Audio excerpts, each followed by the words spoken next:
En cuanto a las medidas alternativas, recordemos aquellas que se erigen como una opción frente a la prisión preventiva, tan utilizada entre nosotros como veíamos al principio, aparece la principal de ellas, la suspensión del juicio a prueba.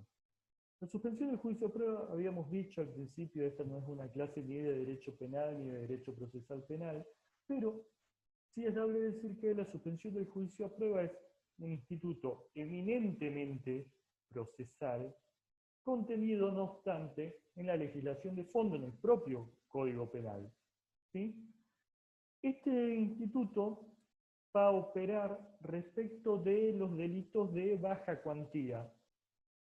Históricamente se había establecido que era para los delitos que tuviesen previsto una pena privativa de la libertad máxima de 3 años en abstracto, pero a partir del fallo Acosta de la Corte Suprema de Justicia de la Nación, este monto se desdibujó, por lo cual vamos a hablar de penas de menor cuantía para no entrar en detalles aquí. La suspensión del juicio a prueba implica la suspensión, como su nombre lo indica, del proceso. ¿Sí? No estamos hablando del juicio tal como específicamente lo denominaríamos a la última etapa de juzgamiento, sino la suspensión del proceso en su continuidad, siempre que el imputado ofrezca una reparación y cumpla con la misma, y además durante una X cantidad de tiempo, cumpla con una serie de medidas, de reglas de conducta que el juez o el tribunal le imponga. Por ejemplo, residir en determinado lugar, no asistir a otros, cumplir con trabajos comunitarios, etc. El cumplimiento de estas reglas, la no comisión de nuevos delitos durante un plazo determinado, van a traer aparejada la extinción de la acción penal y por ende la terminación del proceso en su conjunto. ¿Sí? Esta medida hará que el sujeto no permanezca en prisión preventiva y que por contraposición pueda desarrollar una serie de conductas que se estiman útiles para la vida en sociedad. Por una parte la reparación y por el otro el cumplimiento de una serie de reglas, de lineamientos para facilitar su convivencia en el medio social y no revictimizar a su víctima, justamente. ¿Cuál es el inconveniente principal desde el aspecto criminológico en esta mentada alternativa? Que su incumplimiento, es decir, la no reparación o la violación de alguna de las reglas de conducta impuestas o la comisión de una nueva conducta reputada ilícita, y ahí hay alguna disquisición doctrinaria todavía, sí se requiere la condena firme para reputar que esto es efectivamente un delito y por ende hace perder la continuidad a la suspensión del juicio a prueba o no, pero como les decía, eso es un terreno procesal donde no nos vamos a meter más profundamente. Cualquiera de estas cuestiones va a dar lugar a la revocación de la suspensión y a la continuación del proceso en el punto en el que éste había quedado. Y posiblemente a una condena a pena privativa de la libertad. Por ende, nuevamente nos encontramos con un discutible carácter de alternativa en cuanto tal. Es dable decir que, desde la experiencia personal, la suspensión del juicio a prueba sí suele funcionar en la mayoría de los casos y se sostiene en el tiempo y aparece efectivamente como una alternativa. Quien es beneficiario, por así decirlo, de una suspensión de juicio a prueba, en general termina cumpliendo con las diferentes condiciones que conforman el instituto y accede a la extinción de la acción penal. Por lo cual, en esta situación se aparece como una alternativa efectiva a la prisión preventiva, a la continuación del proceso, y tiene una serie de beneficios procesales adicionales que no vienen directamente al caso. Por otra parte, tenemos alternativas procesales, por ponerle una denominación, que son aquellas que están contenidas no ya en la legislación de fondo, como la suspensión del juicio a prueba, sino en los códigos de procedimiento.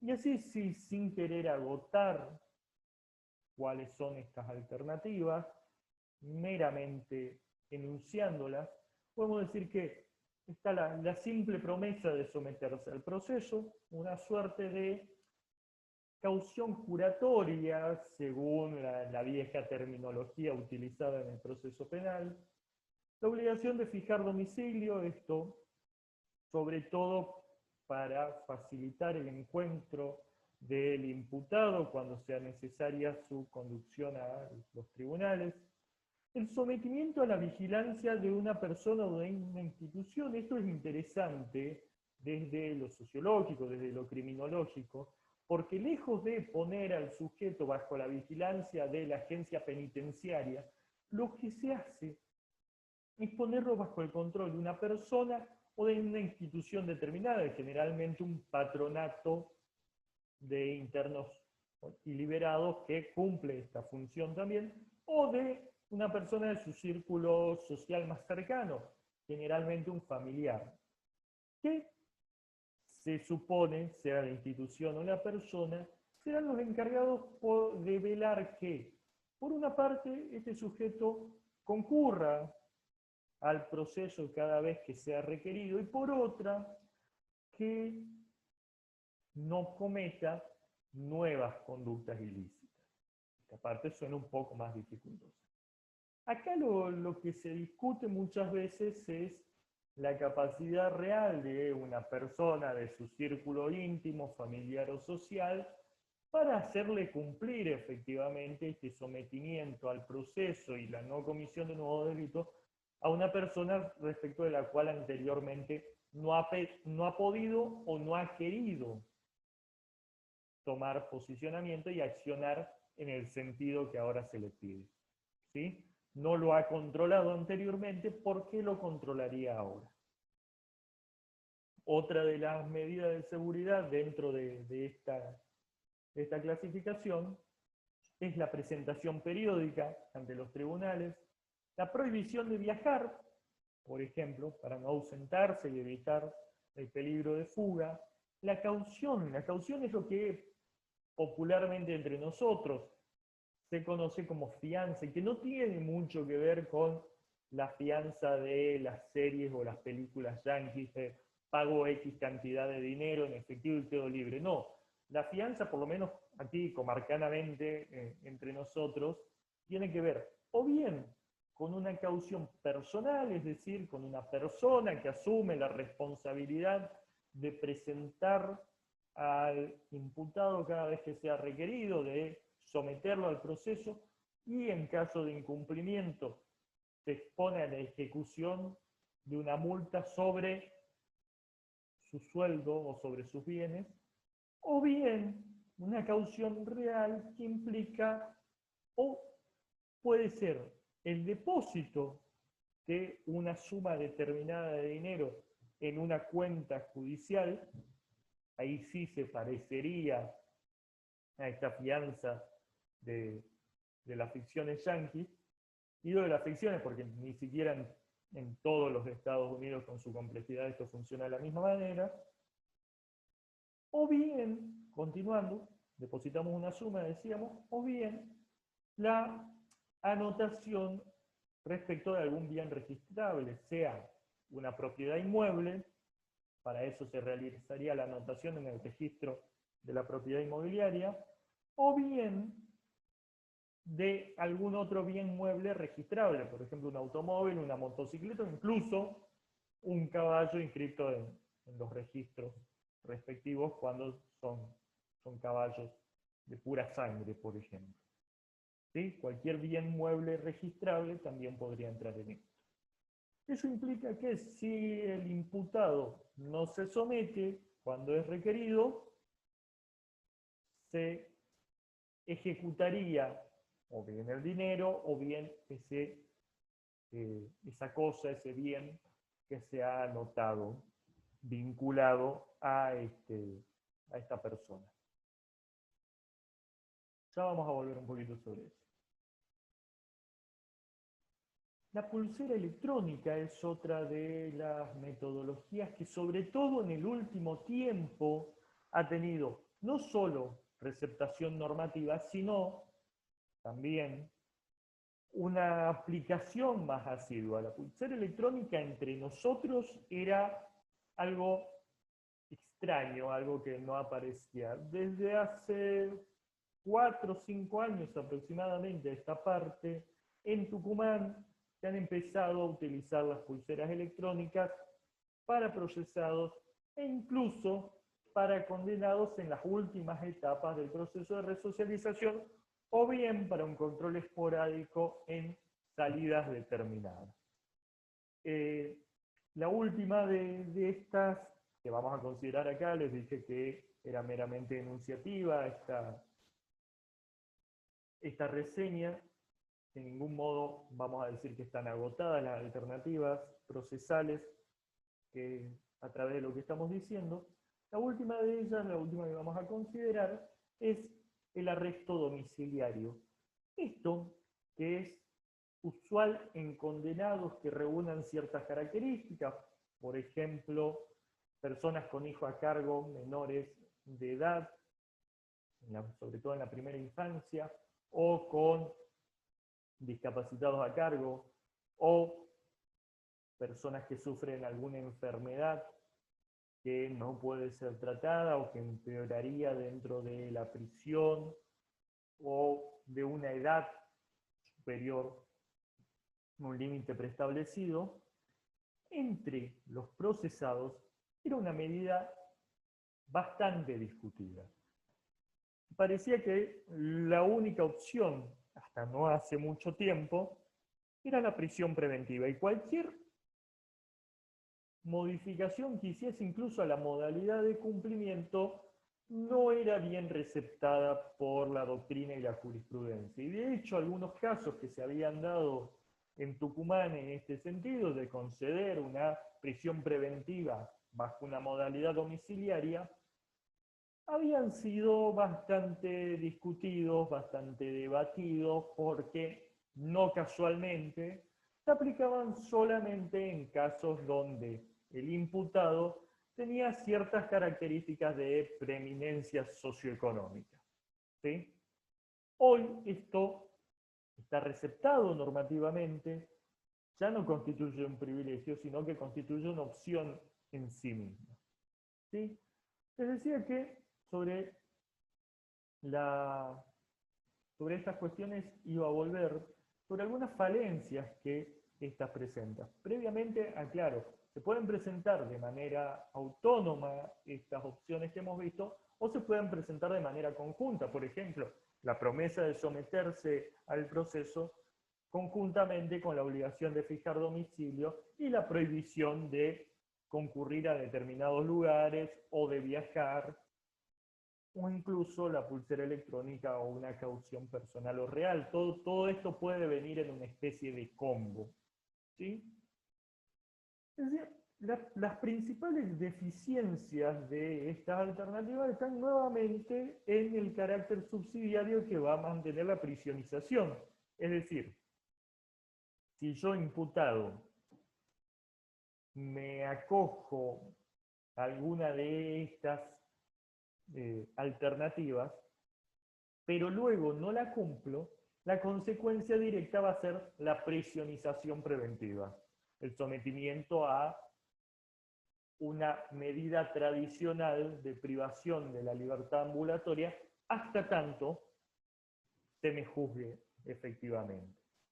Y esto en sí misma no resulta conveniente, ya vamos a ver exactamente por qué, pero no resulta conveniente al plantearlo como alternativa. Cuando siempre está el fantasma de la prisionización por encima y aparece inmediatamente en cuanto alguna de estas alternativas fracasa, nos encontramos con que la alternativa no es efectivamente tal. Hasta acá veníamos viendo lo que eran alternativas normativamente receptadas, ¿sí? Tanto en materia de medida como de pena. Por otra parte tenemos alternativas impropias, alternativas que no están normativizadas, pero que en la práctica aparecen. Por un lado, la no persecución policial. Y acá vamos a hacer un poquito de casuística para que se entienda y nos resulte un poco más cercano. Hay dos actividades que en algunos círculos se entienden como deportivas prácticamente, que tienen que ver con las apuestas, con los juegos de azar, y que son muy propias de, sobre todo, el interior de nuestras provincias del norte. Por un lado, las carreras cuadreras, y por el otro, las riñas de gallo. En ambos casos, ambas actividades no permitidas, no obstante, alguna regulación hay dando vuelta en algunos lugares, pero en general son actividades no permitidas, sobre todo cuando implican apuestas, porque no entran dentro del marco de la normativa en materia de juegos de azar, gozan de la vista gorda de la autoridad policial, ¿sí? Esto hace, por una parte, que no haya una persecución efectiva de este tipo de conductas, lo cual deja ahí, flotando en el aire, una especie de alternativa de despenalización no formal en virtud de la no intervención de la autoridad policial. Ahora bien, ¿qué pasa con esto? Por un lado, que en realidad lo que implica es un incumplimiento de las obligaciones de la autoridad policial. ¿Sí? La policía no está cumpliendo su trabajo, que implicaría en este caso la persecución de una conducta delictiva, prohibida. Y por otro, que genera costos de corrupción, porque el desarrollo de estas actividades generalmente viene de la mano de alguna conducta que raya el cohecho, las coimas, ¿sí? Hacia las autoridades que deberían estar controlando esto y no lo hacen. Por lo cual, lejos de constituirse en una alternativa en sí misma, terminan generando bolsas de corrupción y por ende de más delitos. En otro sector tenemos la no persecución judicial, que puede tener dos variantes. Por un lado, la despenalización, por así decirlo, de una conducta. El caso más típico de esto es la tenencia para consumo de estupefacientes. A partir del fallo Arriola se ha retomado la doctrina anterior de la Corte Suprema de Justicia de la Nación y la mayoría de los tribunales federales del país han entendido que la tenencia para consumo, la tenencia de estupefacientes para consumo, no es una actividad digna de ser perseguida por los tribunales y por ende terminan dictando un sobreseimiento. ¿Sí? Esto tiene como punto a favor el no mantenimiento de la prisionización del sujeto imputado por esta conducta. Ahora bien, esto no implica que el sujeto en ningún momento haya estado prisionizado, porque al no haber una receptación normativa de esta conducta tribunalicia, es decir, al basarnos en un fallo, tenemos que esperar que la conducta se cometa y efectivamente sea judicializada para poder aplicar ese precedente.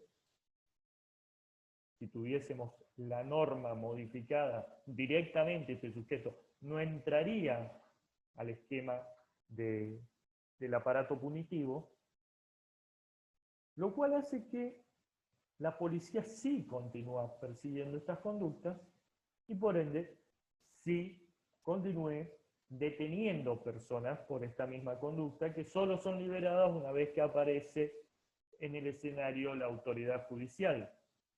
¿Sí? En definitiva, es una suerte de alternativa muy a medias, muy a mitad de camino. Esto pongo el caso de la tenencia de estupefaciente para consumo porque quizás es el más paradigmático y uno de los casos donde más clara está la situación y el sentido de la jurisprudencia. ¿Sí? Hay otros casos que podemos discutir, pero donde la claridad no es tal. También se suele poner en esta categoría la prescripción, entre otras cuestiones, pero entiendo a la prescripción, a la absolución por defecto de forma, y me vuelvo un poquito para las medidas normativamente sí consideradas, a la mediación o a la conciliación, como efectos o medios procesales, pero que no son alternativas en sí mismas. Son caminos previstos para la terminación de un proceso o para el encauzamiento de los procesos, pero no aparecen como alternativas a la pena privativa de la libertad en sí mismos. ¿Sí? Por eso no hemos tratado con más profundidad esas cuestiones. Para ir cerrando, ¿qué efecto tiene la previsión de alternativas? En la práctica, los efectos pueden ser diferentes. Se puede contribuir a la reducción del ámbito de penalización, que es en general lo que se pretende, que haya menos pena privativa de la libertad y las consecuencias de la comisión de las conductas delictivas se encauce a través de estos otros institutos. ¿Sí? Se puede aumentar el ámbito de la penalización o puede quedar en la legislación y no servir absolutamente para nada.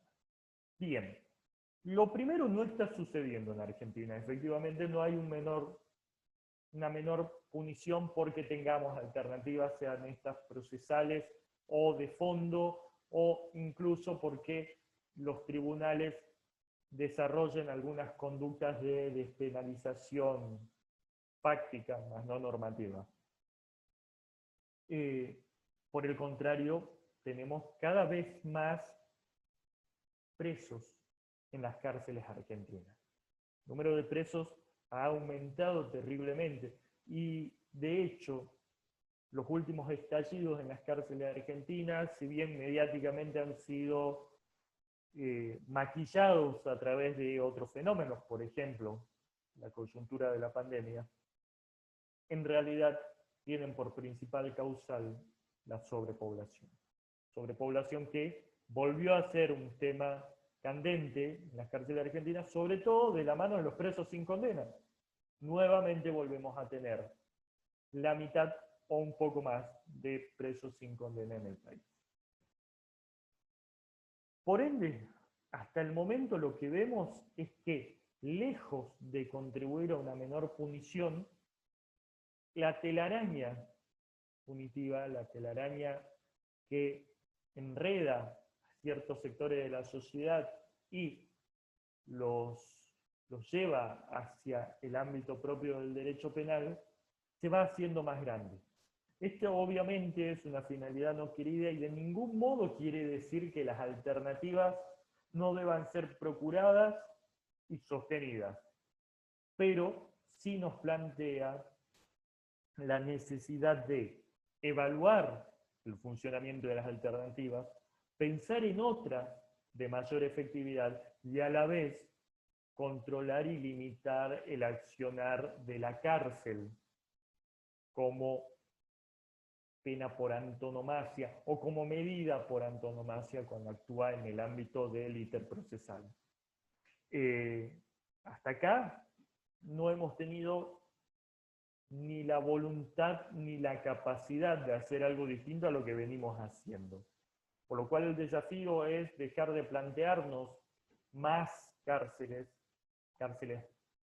más grandes y mejores por nuevas, y empezar a plantear verdaderos caminos verdaderas opciones frente a la pena de prisión, que tengan mayor efectividad en el restablecimiento del entramado social, tanto para la sociedad en su conjunto como para beneficio del propio sujeto que sometemos a alguna de estas medidas y que pueda reintegrarse a la vida en sociedad con una verdadera mejoría.